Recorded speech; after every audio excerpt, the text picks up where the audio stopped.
wanted to do a special podcast episode today about Jungkook's Golden, and I specifically want to talk about my favorite tracks from the Golden Machine's solo release. I am very excited to get into this. Let's go.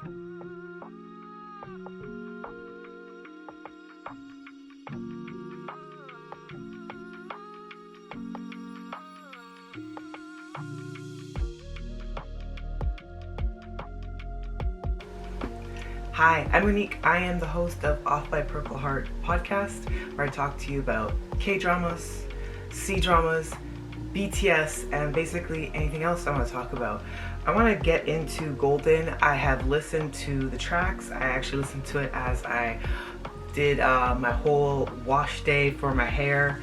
Got all my products in there, got my curls popping, and I was listening to it and just getting a real sense of what tracks that really resonated with me the most.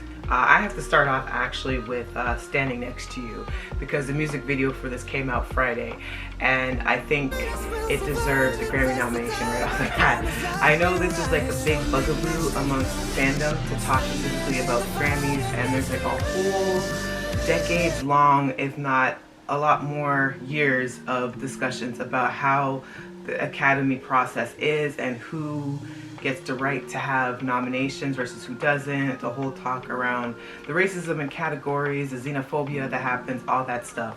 So I know that's a little touchy subject, but I honestly think that this track just has the makings of a global pop star.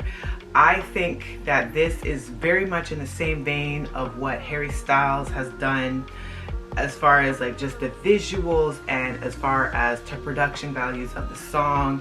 It's giving so much of Michael Jackson. It's littered with homages to Michael Jackson, and the Michael Jackson that I see as inspiration specifically for Standing Next to You in the music video is You Rock My World, especially when there's like the entire breakdown where, you know, the drums, all that comes in, and there's like that little fight scene as JK is doing the choreography. To me, it's so reminiscent of Rock My World, which was one of Michael Jackson's later releases, and to me that was one of my favorite tracks from MJ, even though he has like a litany of iconic music and discography. Like You Rock My World is just like up there, and part of it is just the cinematic experience of the music video that features Chris Tucker. It's a great one. If you haven't seen it, you should check that out, and you'll see where I'm gleaning with all the inspirations that I saw from that in Standing Next to You. And even with that, just the vocals are phenomenal. I've seen like some live clips of JK doing Standing Next to You, and it just feels different. It feels like there's going to be like an energy shift, and I just can't see how the West is going to continue to ignore Jungkook's impact. Seven already has shattered so many records, and it's gotten like well over like 1 billion streams at this point, and it's continuing to grow despite how long since it's been released. And it's unfortunate that 3D ended up getting, you know, bogged down with like a bunch of drama. Unfortunately, there was definitely some pushback as far as the lyrics in that song, but I'm gonna tell you right now, out of those 3 that he's released, absolutely Standing Next to You was the absolute perfect choice for the title track. That is absolutely not only one of my favorites from the album, that's absolutely my favorite from the 3 that he's released. I think it's obviously visually the strongest. Vocally, he's at his best, and there's like this sense of urgency in it, and I know it will lend itself so well to live bands. As I said, I've seen clips of him performing it already. It's phenomenal, and I absolutely genuinely want him to be able to do this on the Grammy stage. Now, unfortunately, because of the enlistments and that BTS have a specific timeline that they're looking to get back to, because they're looking to reunite in 2025. I don't know about the logistics of this, how that can pan out. I was of the mind frame before more recent news came out of BTS's roadmap in 2025 that it might have been pushed to 2026, but it doesn't sound like it. It does really sound like they're aiming for 2025 for real. So I don't know if it's possible, but I feel like Standing Next to You should be performed on stage. JUNGKOOK should have like the big orchestra, big band, all sorts of dancing, jazz influences, just trumpets everywhere, just everything bombastic. And I need the West to reckon with the fact that you're not going to be able to ignore this band any longer. You're not going to be able to ignore JUNGKOOK. You're not going to be able to ignore BTS. They are coming. They are still deserving of their flowers and then some. And I know they don't need the West validation. I know that's also an argumentative piece that a lot of ARMY and a lot of the fandom like to bring up. I know they don't need the validation of it. I know that their musicianship, their artistry speaks for itself, and the passion from millions of fans globally. That doesn't change the fact that I still want it for them. I still want it for them, and he deserves all the credit for this. I didn't need to go into this really super long tangent, but I just had to because Standing Next to You is just phenomenal. The only bugaboo I have, it really is, I'm not really sure why they picked the love interest piece. I think I would have really liked, maybe not necessarily Han So-hee again, but I actually really liked her, and I liked her introduction in 7, and I just thought it would have been a really cool continuity piece to have her reemerge Standing Next to You, kind of continue the storyline of 7 going into the title track. But that's just my own thing. But yeah, outside of that, it's phenomenal visuals. It's just everything that you need from a music video, and I miss that urgency in music videos. I miss the theatrics. I miss when music videos were almost like a movie premiere event, and MJ very much standardized releasing music videos like a movie event, and I felt that energy come back with this release. It just gave everything that it needed to give, you know. So yes, Standing Next to You, absolutely 100% one of my favorite tracks from Golden. The next one that I actually am surprised about, well, not actually that surprised, is Please Don't Change featuring DJ Snake. I figured either the Major Lazer or the DJ Snake collab were going to be one of the two that I was going to gravitate towards in Golden, but I absolutely love, there's like a certain part in Please Don't Change that just gets me.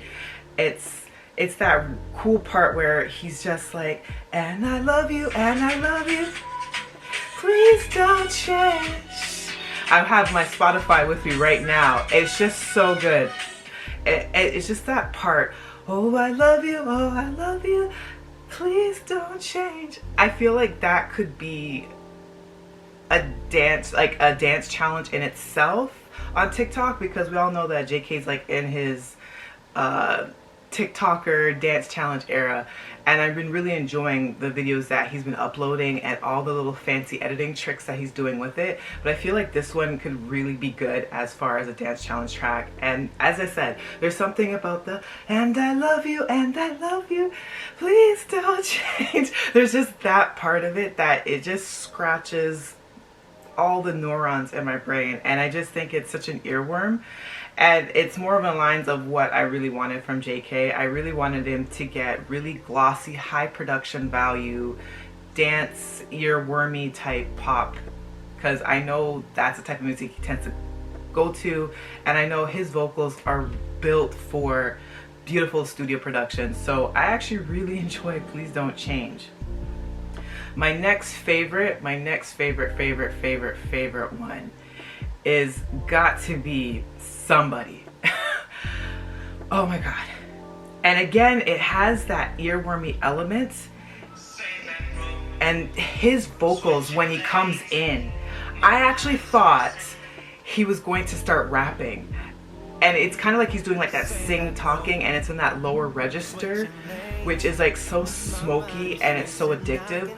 But I honestly thought for a second, oh, are we gonna get JK rapper now? Like, I miss the JUNGKOOK that was rapping back in like the dark and wild days, you know what I'm saying? But there's just something about that lower register. It doesn't even sound like him. I don't know what type of distortion that they used, or that it just how he was able to manipulate his voice. But just that part coming in, so hot. I love it so much. This is a track that I kind of hope that he will release next. I know he's done up to 3 music videos already, so this might be the cap as far as the promotional cycle, but I genuinely think that if the West radio formats don't continue with the same kind of nonsense that they've been doing, this could be a really, really hot hit. I really do think. I think it could challenge actually 7, in all honesty, especially if they were to do like a special release with like a remix featuring like another rapper, or again, maybe have My Dreams Come True and have JK do like a little rap section. I think it actually could really work. But I knew from the first time I heard it, somebody was that girl for me. I absolutely adore it, and to me it was in the vein of the R&B that I really want from JK. I think R&B and JK are like wine and chocolate. It just makes sense. It just elevates the palette of each good thing, you know what I'm saying? But somebody absolutely is that girl for me. Truly, truly love it. So I had to highlight somebody. It's just perfect production values, and just the phrasing in particular. Another track that I actually was kind of surprised that I would like, because I tend to gravitate more towards the more up-tempo songs in general. I enjoy a good ballad too, but I will always replay up-tempo music much more. So I have to be in a specific mind frame for ballads or more sad type songs. But funny enough, one of my favorites from Golden is A Shot Glass of Tears. And it's again because Jungkook has this particular phrasing, especially the way he says tear, that is really, really addictive to me. I just love it. I got my Spotify still here. There's just a certain part. It's just ways. Go to waste. Shot glass full of tears. Drink, say cheers. Oh. I actually think that could be a cool TikTok challenge in itself. To me, I actually envision like a bunch of like slow reverb edits of this song. I can see them on YouTube already. You know, like those channels that specifically take like an anime PFP, or they take like some form of manga and they put it as the thumbnail for the YouTube video, and they do like this cool reverb edit. I can honestly see it for this song for some reason. I can see like a bunch of like CW type shows that have edits for this, like whatever latest teen drama that's out right now. I can see like I could just see the TikTok fan edits, fan music videos in my head as I listen to it, and it just has that anthem type of feel. And I actually do think, if not somebody, I actually think this would actually be a good release for him to do as well. Again, I don't know the timeline. I know things are really tight. I know he has said in a lot of the press for Golden that he recorded like a bunch of music within a week's time, and I get the sense that he was probably rushed to do it because of the deadline for enlistments, you know, having to get the stuff out by the end of the year. And it may just not be logistically possible to shoot additional music videos and to have 2 other tracks be released for like radio and stuff like that. But I actually think this could be a massive hit for him as well. But again, it's just that phrasing. There's just something about it that I really like. It just scratches a certain part of the brain, and it's just that particular phrasing that I have to keep repeating and repeating, and I'll rewind it, I'll rewind it, I'll rewind it. There's just something about Tear that I really love and enjoy. And then there is the one track that I absolutely adore, and I don't know if you're gonna guess which one it is, but technically it's not really a Jungkook song. It's actually Too Much. I really love Too Much. I had to shout out Too Much because there's just something about the way that he came in. I feel like him and Kid Laroi really worked well together. I know it's Kid Laroi's song, and he seems like a really cool kid, but there's just something about the way JUNGKOOK actually sings that hook that's just really addictive to me, and I almost kind of want him to re-release it and just have his vocals isolate on it and kind of extend his own verse. I don't think that would be actually possible, but I'm telling you, from the time that has been launched, I have been re-listening to it over and over and over again, and I just go back to JK's parts and I just continues to loop it in my head because I love it that damn much. So yes, shout out to Too Much as well and Kid Lori. Really hot track. So that's it. That basically wraps up my thoughts on Golden, my favorite tracks. Not to say I didn't like the other tracks, but those tracks that I specifically talked about are the ones that are my favorite. They're probably going to get the most replay value. And overall, I am just really happy about the releases of all the BTS solo members. The main album that we have left is Jin's, and Jin is going to be a wild card. I feel like we all anticipate him doing Coldplay-esque tracks like he did with The Astronaut, but I actually think Jin might surprise us and might have the most diverse catalog of tracks ready to go. So I'm really curious to see what he'll be up to once he's back. I can't believe so much of his service has been done already.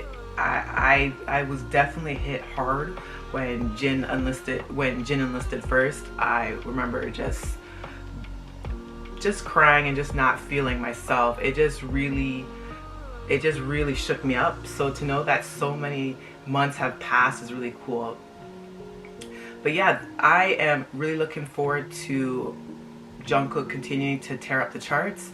As I said, I want Standing Next to You to be recognized by the Academy. I want it to have a performance on the stage, and I want them in his face to try to deny the power and impact that he has. He is a true global pop star.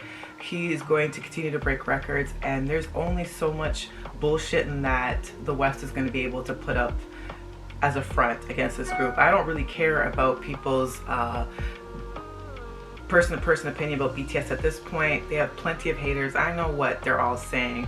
I hear all the junk all the time. I see all the fan wars all the time, and I most part stay out of it. I stream, I enjoy the content that I get, and I kind of stay in my lane, mind my business. But I do know that y'all are going to recognize JUNGKOOK. You're going to recognize his talent. You're going to recognize the fact that he is only going to get bigger and bigger, and the fact that he did such a phenomenal release and he's still capable of doing more and even better. Like, you haven't seen BTS or JUNGKOOK at their deadliest.